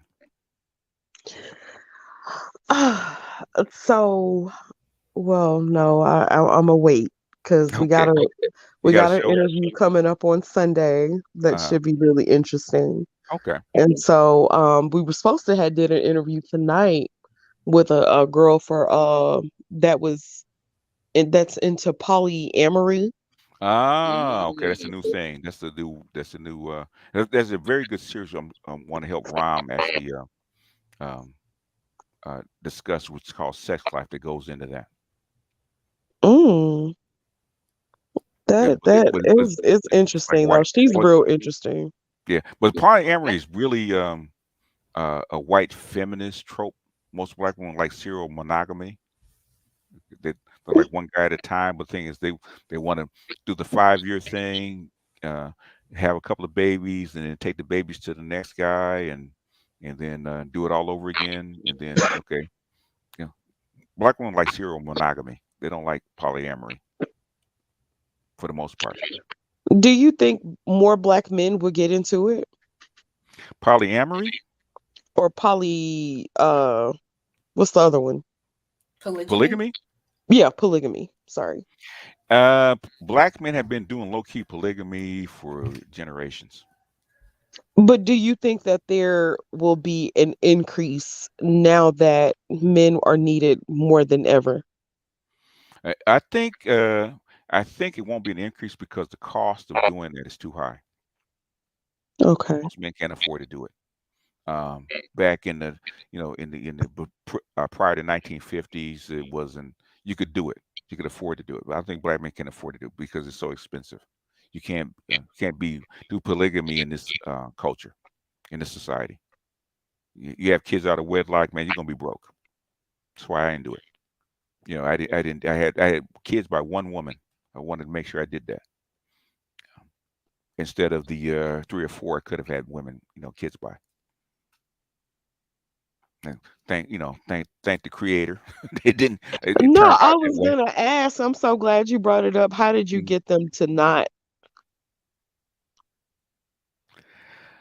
Me being careful, me picking women that were actually into birth control, uh, some luck. Okay, okay, a lot of luck. A bunch of near misses, and yeah, just luck. I should have had like 10 kids. BGS. I should have had 10 kids if they were all born. My Yeah, goodness. and probably more than that if they hadn't. For the first 10 years of my sex life, most of the women were actually had tubal ligations. They had the coil. They were actually on birth control. I didn't have my first child till I was 29. I started having sex when I I'm was in 16. shock. Yeah, but my mother drilled it in my head not to do that. So, which I'm glad she did. So Yeah, I had children by one woman. I was scared. Even I was pregnant by 32, Hmm. and even at 32, I was still scared to go to my parents and tell them I was pregnant because I had my baby was out of wedlock. Yeah. Well, yeah. Old Southern tradition. I was People scared. don't Hmm. believe that. Don't believe about that about the ready-made family shit coming from the South. This not no stepdaddy stuff didn't just start in the 90s. It started way back when. It's actually frowned upon. Even though we did it, it was still frowned upon. Yeah. You could do it. They still did it, but thing is, oh no, you got some bullshit. You got some shit for it if you did it. You know. Hmm. But go ahead. Where you want to jump in at? I was just Or gonna Toya? add on. I was scared to do it. I was such a late bloomer. I was scared to even approach sex because of, my Yeah. mom started talking to me about it very young. Well, she No, she fell into it. She's trying to protect you. I You know, go. but she like scared me. Yeah. So for me, it was just like, it was not something I wanted to do at all. And even though obviously going through adolescence, I started having crushes and stuff like that, but Hmm. I just never wanted to go that far because I was thoroughly afraid of what could happen. Do you think that's why you carried the weight for such a long Yeah, time? I think it was my armor for sure. Like it Okay. was it was a metaphoric armor Hmm. against that. Like, well, if I'm fat, I won't be looked at. Nobody. But Well, in the black community, that's not that necessarily wasn't the true. case. It was not the case. I was gonna say in the white community you can get away with it. In the black community, yeah, No. they ain't And necessarily even so. and even now, like if I show people pictures of myself, most guys will say, "You still would have got it from me. You were still cute," da, da, da. And it's like, well, I mean, I didn't know it at the time that that's what Uh-huh. the weight was serving a purpose for, but now I can honestly say I Yeah, can look back and say that definitely was. yeah, yeah, yeah. That's why I give black men shit about their standards, right? Because I did a video about Stefco, who's obviously a four, definite four. Okay, she's not pretty at all, and guys say she can get it. I said, You niggas can never tell me about your standards ever again, okay? So many guys write me that she's not that bad. I could fix her up. I could be with her. I said, okay, you guys can't tell me shit about standards anymore, all right? About who you like after this. Stop. I do think that if she let that weave or wig go, No, she's a that four, baby. She's a four. okay. She's All a four. right. Can't help that. She's a You four. don't think she could be like a 5 with some No, braids or no, something? she's a four. What if she had like a banging body? She does. She Yeah, has a she's curvy. she's curvy. She has a body that black men like. She's just a four. She still is. She's a four. BGS ain't letting up. No, she's a Yeah. four. He And said it's her not, face card is not valid. I had that my high school girlfriend. She was a four. Okay, but she was 5'8". She had a 24-inch waist, and she had 44 double D boobs. So, and Well, they yeah they preceded her, so she could make up for wow. it. I know a little something about that. That's why I'm laughing. So Yeah, I think I know it's the what black weed with men's her. standards. Yeah, I know what black men's standards, and my typical is about a 7 or 8. But thing is, I've been with fours, so I know the deal. What group would you say treated you the best? As far as looks are concerned, which one? Mm-hmm. As far as looks are concerned. Hmm. I think the fours were more needy. Uh, I think the eights were more possessive. In my case, way more Mm-hmm. possessive. In fact, the eights actually took better care of me than the fours did. Believe it or not. Really? Yes. So then when you hear guys talking about getting with average women, Uh huh. or have you heard that before? Like Yeah. guys kind of being advocates for average women saying that they'll treat you better. Do you Uh, think that and it depends on for the most guys. Yes, that is true. That's what I learned from the okay. max. Okay, most of the max, believe it or not, don't chase eight, nines, and tens. Right? They chase 4, 5, and 6 Mm-hmm. because it's not really about them putting a woman on them. They have to be the prize because that's what they're getting paid for, treated better for. So they will treat you better Okay. for the most part. But I was never on that, so I was never. I was trained in it. I could have been it. I was never on that. So I got treated differently. I got treated differently for different reasons. But the 7/8s were actually more possessive than the fours and fives. So it's different. Okay. And for whatever reason, the fours and fives are kind of leery of me. Like, I don't trust you, even if they like me. So the big girls would never approach me. I rarely got approached by a big girl. Rarely. They'd approach my Oh wow. friends, but I never got approached by big girls. What was your disposition like as a man? Were you a friendly man or were you standoffish? I'm a Sigma, so Sigmas are kind of standoffish a little bit until you get to know them. Okay. I wasn't the gregarious, like party kind of guy. Uh, Okay. Hmm. Toya, would you say that or would you consider yourself possessive? Mildly. I'm gonna tell you, 7/8, 7/8, and 9 say I am the shit, okay, and you will not step out on me, okay? How dare you? How dare you pick somebody else? I'm the shit. I'm your last stop. I am your prize. God damn it. Am I not enough? Am I not enough? Yeah.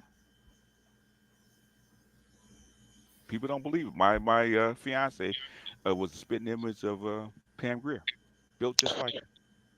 I wouldn't have considered myself possessive before. But I feel very possessive now. Well, you're married, It's- of course. It's different. Yeah. yeah, I don't know, but I've never been like the possessive type, but now I'm like, Why that bitch looking over here? Well, you have something to protect, but the thing is, 7/8 and 9s are possessive for a different reason. Okay, they want to be the center of attention. They their thing is in the front for number one to actually approach you or think that she can. Yeah, because I've taken my fiance on dates and have her come in the room. Women just back up, like, oh shit, okay, I can't approach him. I can't beat that. I can't beat that one. I've seen it too. I said, I've never seen this before. No, no wonder these rich guys do this. Okay, walk in with her, and she's got the, because like I said, she had big boobs, little bitty waist, big boobs, tall, kind of statuesque, and got deep dimples and a pretty face, and she gets dolled up, and I walk in the room, and the women just kind of back up, like, oh, okay, they shrink back. That's why you will not see me without my heels. You wear heels all the time, Toya? Often, but not all the time. Yeah. Would you date a man shorter than you, Toya? Certainly. He just has to be okay with me wearing heels. Hmm. Hmm. I had a girlfriend. She's in Las Vegas. She's 5'10" and a half, and she married a short guy. And she wears heels. Hmm. She's comfortable. I had to have somebody taller than me, Why? but because it's a source of protection and I have daddy issues. And so it Hmm. works. It's also genetics too. How tall are you? I'm 5'4.5", Oh, but that's my father, listen, Aw. hmm my father is like 6'5", and my mom was like 5'7". So I five really seven. thought I was gonna be tall, and I had a growth spurt and stopped. Yeah, And that's it. it's just genetics. You want your offspring to have tall genes. Yeah, yeah, Yeah, that's true. That's true. it's a But no, balance. I'm Yeah. I'm a little old thing. You Well, sure are. No, kind of, no, kind of. I'm no. almost. Now, baby mom is 5'4". That's average. Yeah, I just made it. And she used to get pissed. She looked at some of the pictures of my exes. She's pissed because she's the shortest. They were all, 5'8", 5'9", yeah, 5'10", and she was pissed. Well, you just happen to be the shortest. And it's And funny, my father's shorter than I am. really? Yeah, my mom's 5'10". My dad is 5'6.5". I'm 5'8". Oh All right, you wow. split the difference, huh? Yeah. The crazy things is like my sisters on his side turned out to be pretty tall, Hmm. but I didn't get the height. I didn't I took after my mom's side of the family, Okay. which they were kind of short and shapely, very Hmm. shapely women. Hmm. And the ladies on my father's side are kind of up and down, like bean poles, and Yeah. they turned out to be like little bean poles. Hmm. Hmm. Yeah, but that's what I've noticed in my life, in my dating life. Hmm. BGS, I have a question for you Yes, about ma'am. our favorite subject, Okay. the passport bros. Okay. Go ahead. Shoot. Okay. So, I'm starting to hear messages Hmm. about like the passport bros basically going over, to get some sex and come on Yeah. back to the US. Okay. And I was wanting to know, do you think that they're trying to implement a certain type of culture that they came from into other cultures? Like, I kind of feel like a lot of our culture is messed up because we have a game culture where it's transactional, Hmm. I like you, you like me, let's have sex, let's see where it goes. And I Hmm. kind of feel like it's being brought to other countries.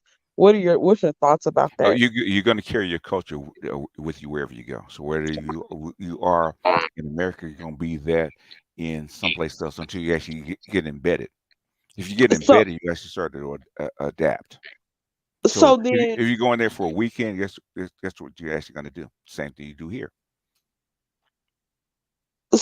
but aren't they complaining about a culture here that they absolutely despise versus going over there and doing the same thing, and then those women will What probably adapt to certain e- behaviors too? eventually they will. The thing is, there's only a small amount of people that can actually do that, so it's not going to have that big of an effect on them. It's only a tiny amount of people that actually go over there and actually do that on a regular basis, like go there for a weekend or go there for a week and come back. That's expensive. Mhm. Okay. Whereas if you get embedded, you start to adapt to the culture. So if you're there for 3 months, you're actually going to start to adapt to the culture, and you're going to look for a girlfriend or wife that's part of the culture. Okay, you can't trick that. It's hard to trick in a culture that doesn't trick on a regular basis. The thing is, if you say if you part even in America, there's places where you can actually trick off with women or whatever you're going to do, right? You go to Mhm. places and go with women that actually are actually for that, right? Okay, you're gonna do the same thing when you go to Brazil or Colombia or Africa or Thailand. You're gonna be in the places where they do trick. Get outside of the main city, you can't do that. So, but the white men have been doing it forever. The thing is, it's not we didn't start it. Okay, the reason you can do that is because it's already been established by other people,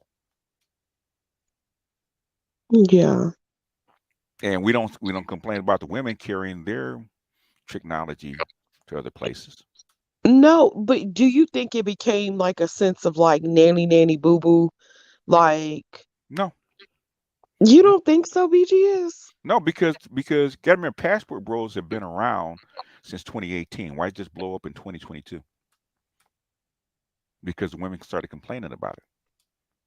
They're the ones that went on TikTok and started bad mouthing black men. All the black men did was flip it. We can make money off of this. See, brothers, this is what they're saying about you. Go overseas where you don't that doesn't exist, which is true. Yeah, yeah. And guess what Then black men didn't do? why? Just shut up. Well, go ahead. But okay, so then when it comes to, do you think that the passport men are a lot of guys that were actually left over? As some are and some aren't. Okay, most of them Okay, aren't. Okay, most of them to actually travel like that, you can't be making $15,000, $20,000 a year and do this. It's not possible. okay.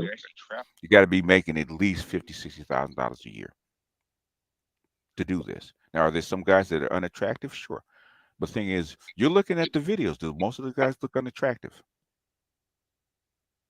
They look like regular guys. Yeah, they do. And if they're making $50,000, $60,000 a year, they can attract women. Okay.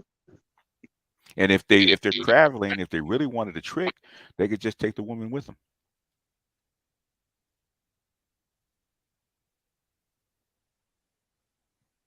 Hmm. There's a way to do it. The thing is that they've been doing this. The thing is that it really what happened. I always tell. Excuse me. I'm sorry about that. No, oh, go ahead. If she wants to jump in, she can jump in. No, no, go ahead, go ahead, go ahead. Okay. Um, the thing is that what's changed is COVID, right? What did COVID actually start? Think about it and analyze it. What did COVID actually open up? I want you to And think. what? As far as work and schooling, what did actually bring in? Remote work and schooling, right? Right. So now people have access to actually work from home, right? With an internet Mm-hmm. connection. Okay. Where's home? Right. Where can home be? Anywhere, right? Right. So what if you can take, say if you in, give me a place, Houston, Dallas, or the middle of New Jersey, right? Where the women ain't popping It's really expensive to live there. I'm working at home. I'm bored, right?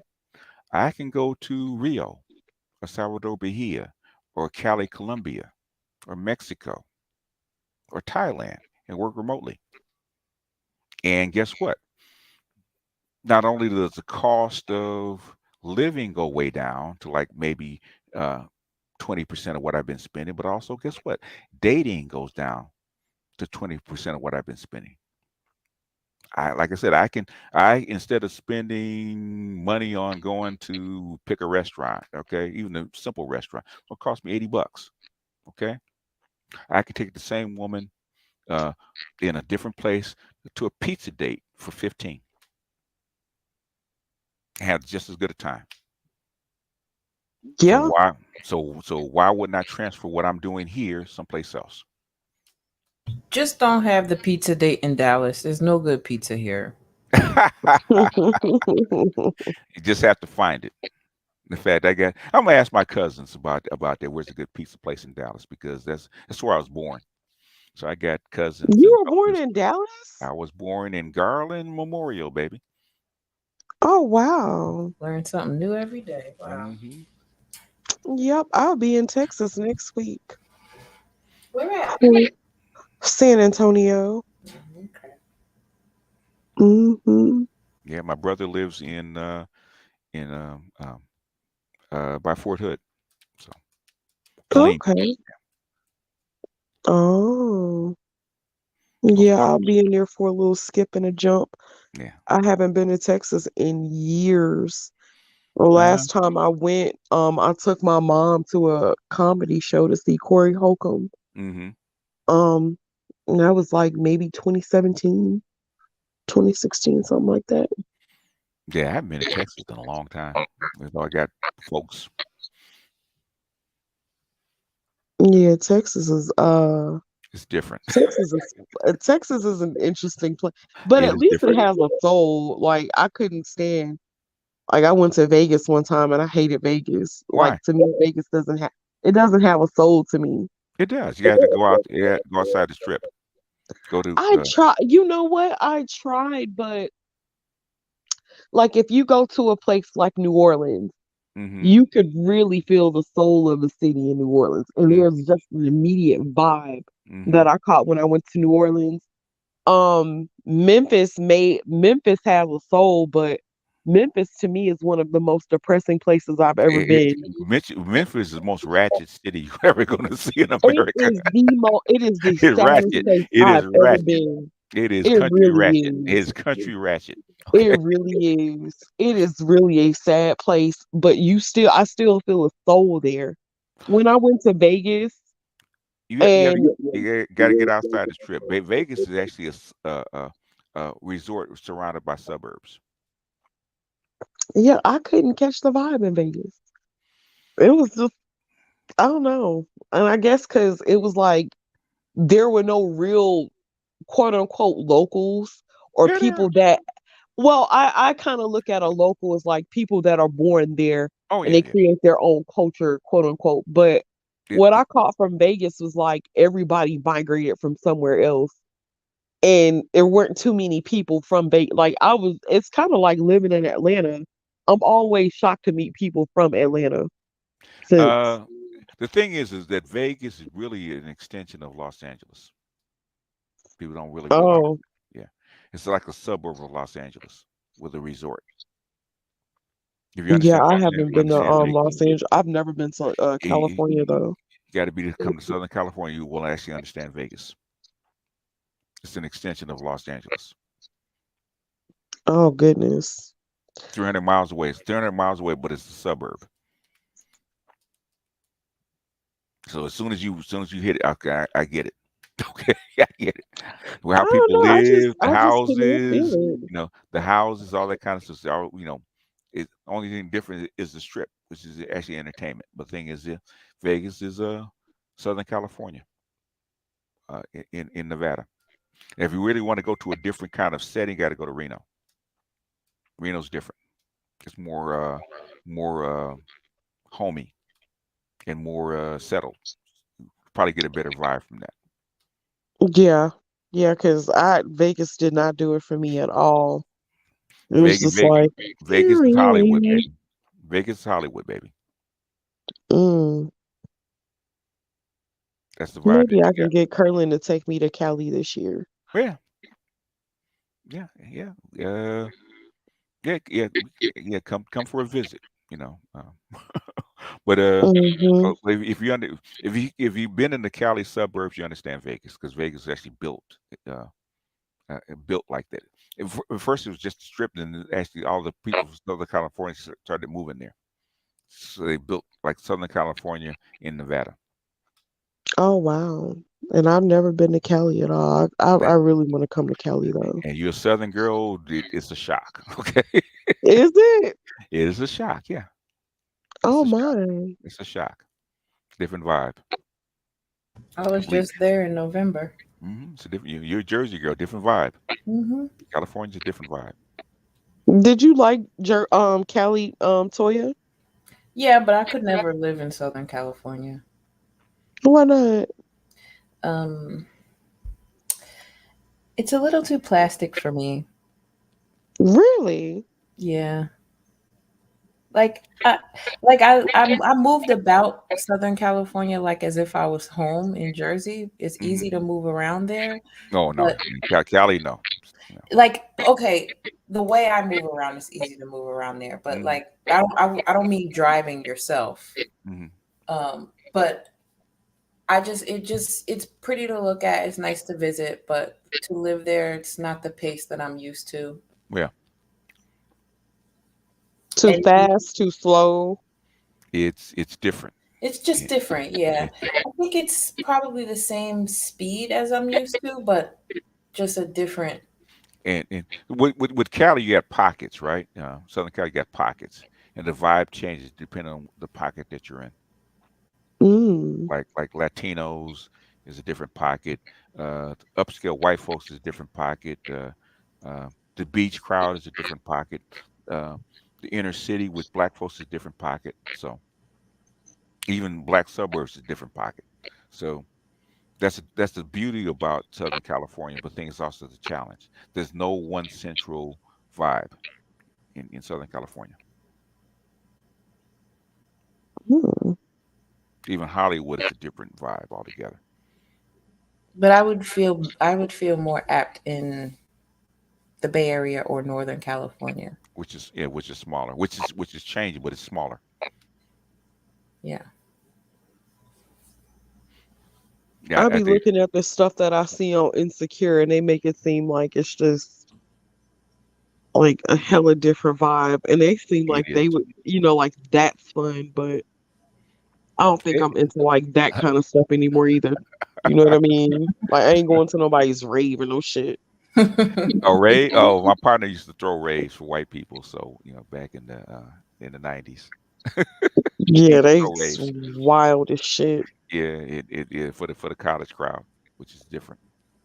And Yeah. I think if you're born and raised there too, that Mhm. puts a different emphasis on it because, Yeah, like BGS was just saying, now you are the pocket. yeah. Everybody you grew up with is the pocket. hmm Or Hmm. or you have different friends for different pockets. Hmm. Yeah. Well, y'all, I am about to step down.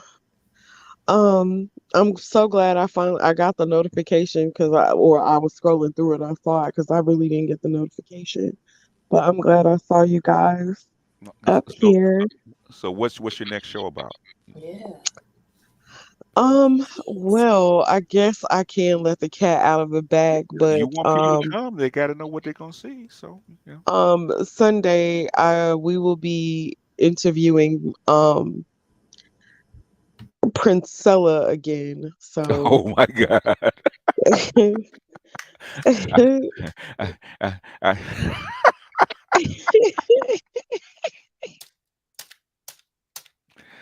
oh my goodness. I got words for Prince Stella, boy. See, come on, baby. You come on, baby. You're a stud. Stop pretending. Well, she came out. She Yeah. she did come out. Yeah, she's a stud. I knew that when she first started talking, trying to be a stud, trying with a pimp vibe.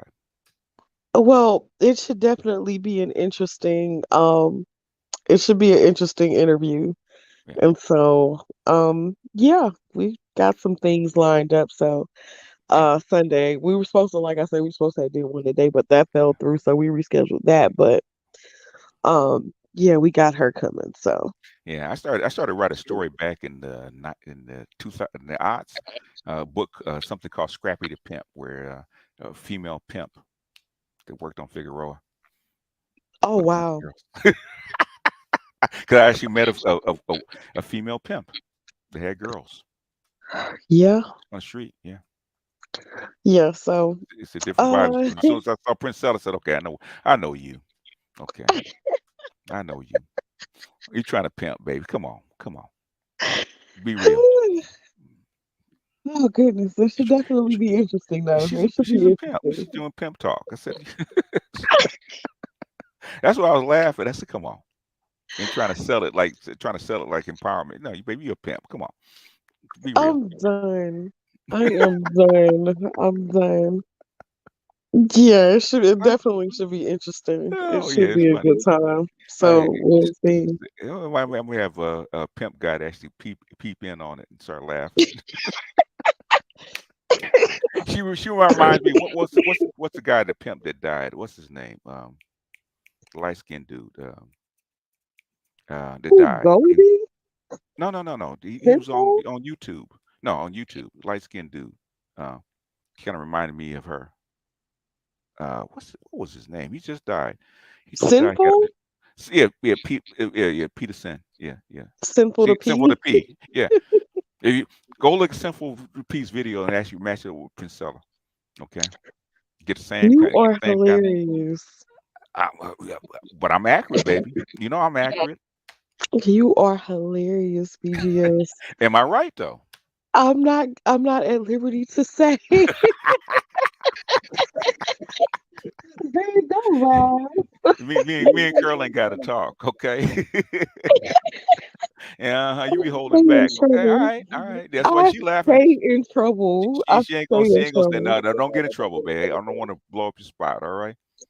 No, but I plan on I hope I have some interesting questions, so it Mm, should be a good one, and I'm pretty sure Concrete's gonna come up with some stuff, that's- so I it say should be fun. I would ask you, so Toots, man, what's your game? What's your selling point? What's your line? How you get them in? Give it to me. How you get them in, baby? My thing is my line is this shit sells itself. Okay, that's my line.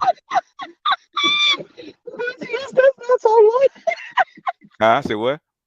That's not so long, is it? That's my line. If I was gonna be a pimp, that's why my line. I get Maybe myself this set is up and so said, say, nigga, why should I be with you? I said, baby, this shit sells itself. And I cross my legs, put my legs up on the table. This shit sells itself. BGS, don't give them too much. They ain't ready yet. They're not ready yet. They ain't ready yet, BGS. Don't if, give them too much. in fact, I do have a book called L7 the Pimp.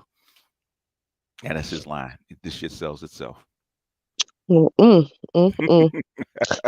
But yeah, that's pretty much it with what we Hello, got Priscilla. going How on. how about the guy you gonna do that wrote the book that you're gonna do interview?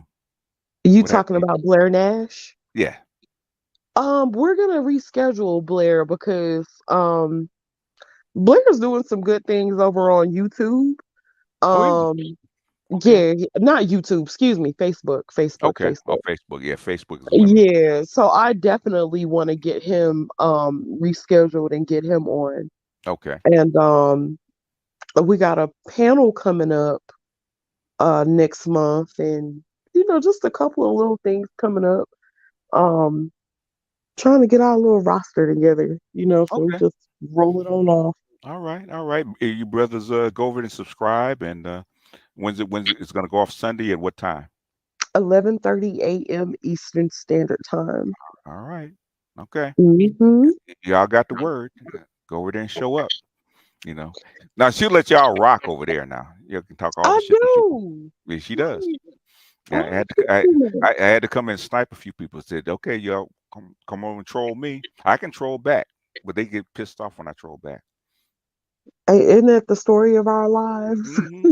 Oh, BGS ain't got no manners over here. That's y'all. You don't either. So weapons free. Listen, they'll be fine. That's how I look at it. Y'all will be okay. The gay bay got shot. Oh, BGS trolling back. I said, you goddamn right. You ain't heard nothing yet. I'm trying to be nice. They don't know. They don't know, Sister George. They don't know. They don't know that side. Listen. Mm-mm. Anyway, take your ass to bed, baby. Curlin's calling. I know. Y'all have a good night, and I will see y'all on the next one. Good night. Good night. Good night, y'all. All right.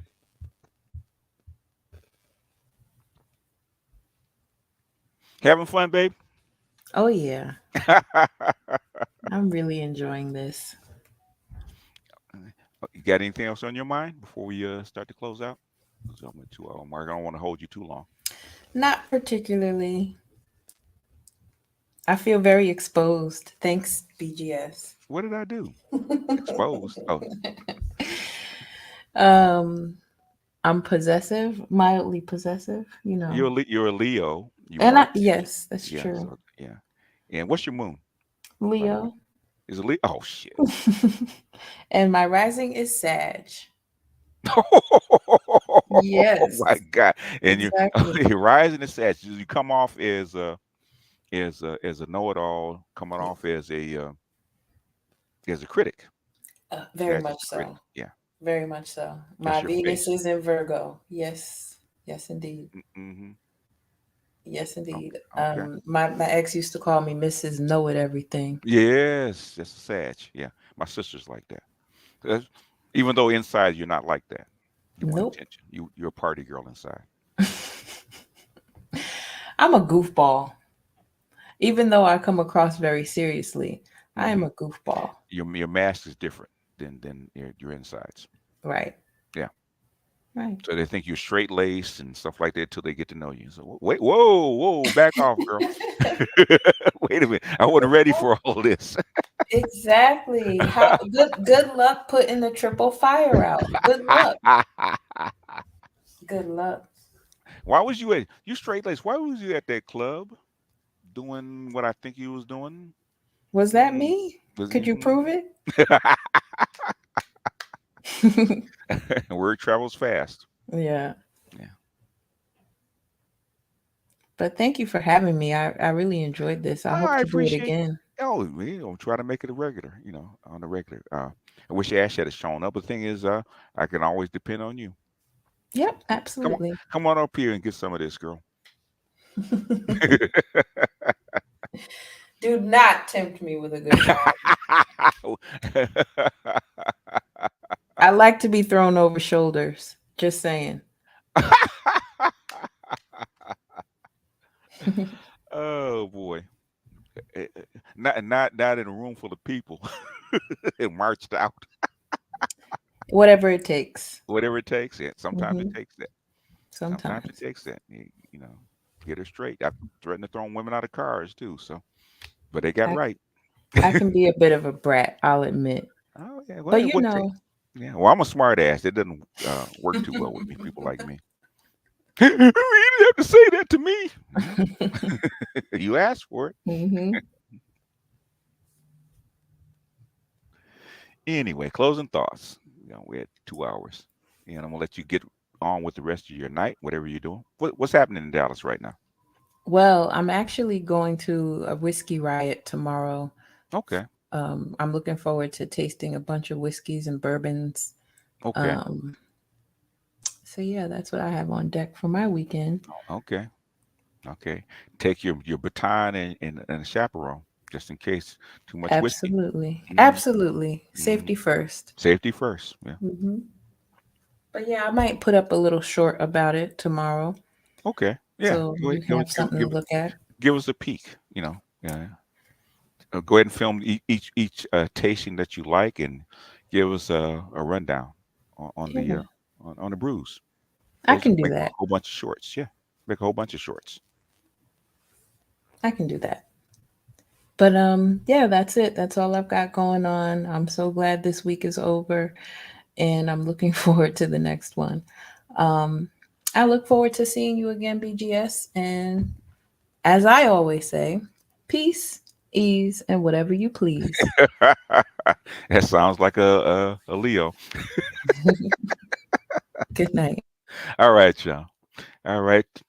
Good night, Toya.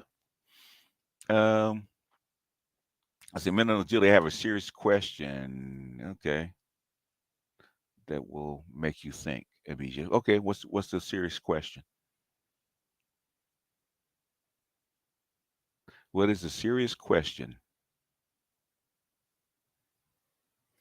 You didn't miss much, bro. You can go back in with the rewind.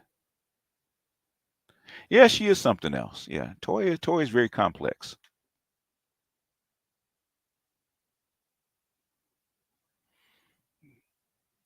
And said, I don't want Ted Bundy's ex-wife. Scary hint. I don't know what that means. What is the serious question that you had?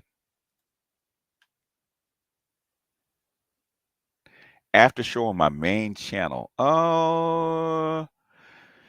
If I do an after show on my main channel, it'll be for only about an hour because I've already done 2 here. Okay, do you think Passport Bros want to live the blue pill fantasy? The blue pill was always, the red pill is always actually to reconstruct the blue pill matrix. Okay, it's never actually to destroy the blue pill. It's actually to actually reconstruct it in truth. So yeah, they do want a little blue pill fantasy. Everybody does. Everybody wants to live happily ever after. Everybody does. If you can. Even red pill guys, they want to live happily ever after. They do. Even the black pill guys want to live happily ever after. But the thing is, if it doesn't serve you, the thing is, does the blue pill fantasy serve you? That's the question.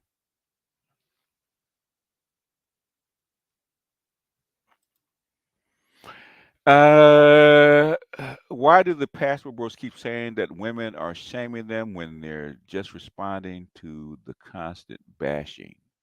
Talking about the Passport Bros bashing them? How do you dish out disrespect and then complain when others do it to you? Because the women started shaming them first, and the guys are just responding. Because the Passport Bros, you didn't even know about them until the women started bashing. I'll tell you what, you guys want to talk? Well, I'll give me about 15 minutes. I'll actually boot up a stream on BGS Idmore.